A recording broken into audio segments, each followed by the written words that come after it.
Face à la situation sécuritaire instable dans quelques communes dans la ville de Kinshasa, le gouverneur Daniel Bumba ainsi que le bourgmestre des communes sont appelés à assumer pleinement leurs responsabilités. En itinérance, ce jeudi 7 mai 2026, le vice-premier ministre, ministre de l'Intérieur, Sécurité, Décentralisation et Affaires coutumières Chabani Luko Biango Jacquemin a présidé à Ndjili une réunion du comité provincial des sécurités élargie aux comités locaux des sécurités des 4 communes sur 5 que compte le district de la Tchangou, notamment Ndjili, Massina, Kimbanteke et Ntele. Avec un ton ferme, le vice-premier ministre Chabani a interpellé les autorités urbaines sur leur manière de gérer les questions sécuritaires à Kinshasa, notamment après les récentes attaques enregistrées à la paroisse Saint-Théophile de Kimbanteke ainsi qu'à la paroisse protestante de la 23e communauté évangélique au Congo. Mais les dernières évaluations nous amènent au même résultat. La ville de Kinshasa ne tient pas régulièrement ses comités de sécurité.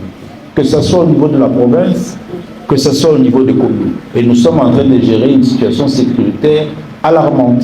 Si vous faites une comparaison dans d'autres provinces, vous analysez le comportement des responsables provinciaux urbains dans d'autres provinces, il est totalement différent. Et pourtant, Kinshasa a été la première province à bénéficier de la nouvelle gouvernance. Et ça, nous devons corriger.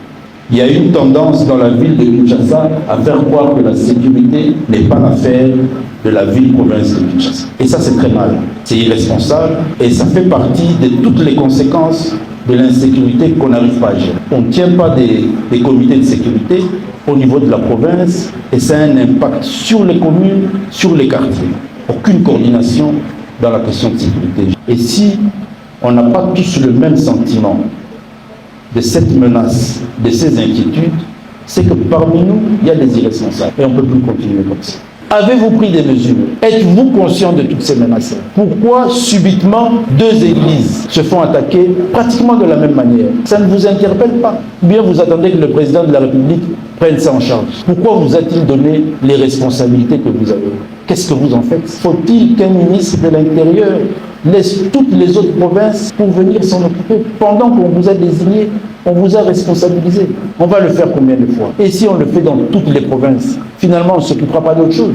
Finalement, on ne fera que cela. À cette occasion, il a rappelé, conformément au texte en vigueur, les champs d'action de chaque animateur des entités territoriales, chefs des rues, chefs des quartiers, bourgmestres et gouverneurs des villes. Les bourgmestres des communes du district de la Tchangou ont, pour leur part, confirmé au vice-premier ministre qu'ils transmettent régulièrement leur rapport au gouverneur de la ville. Le rapport a été déjà fait au niveau de l'autorité urbaine. Nous avons déjà produit notre rapport. Et nous étions aussi saisi notre ministère de l'Intérieur pour le tenir informé de la situation. Merci beaucoup. Nous autres, à la municipalité de Massina, nous tenons 3 réunions de comité local de sécurité par mois. 2 réunions de comité restreint et une réunion de comité élargi chaque mois. Et je pense que le secrétaire du comité peut témoigner, c'est le chef d'antenne de l'ANR qui est, je pense qu'il est parmi nous, qui peut témoigner. Les comités élargis, vous en avez déjà tenu combien? Élargi pour cette année, oui. On en a tenu 3. Oui, activement. Et vous faites rapport? Oui, régulièrement. Chaque mois. Quand on fait la réunion, on a pu déposer notre rapport. Votre Excellence, je pense que les collègues viennent d'avant chez moi. Je le fais au moins 2 fois le mois. Et beaucoup plus aussi, s'il y a un cas par exemple spécial, je convoque aussi également pour statuer sur les dossiers. Mais très régulièrement, nous le faisons. Les comités élargis? Pour les comités élargis, nous le faisons des fois et une fois le mois. Vous en avez fait combien cette année? Je crois 4 fois déjà. Il y a des rapports.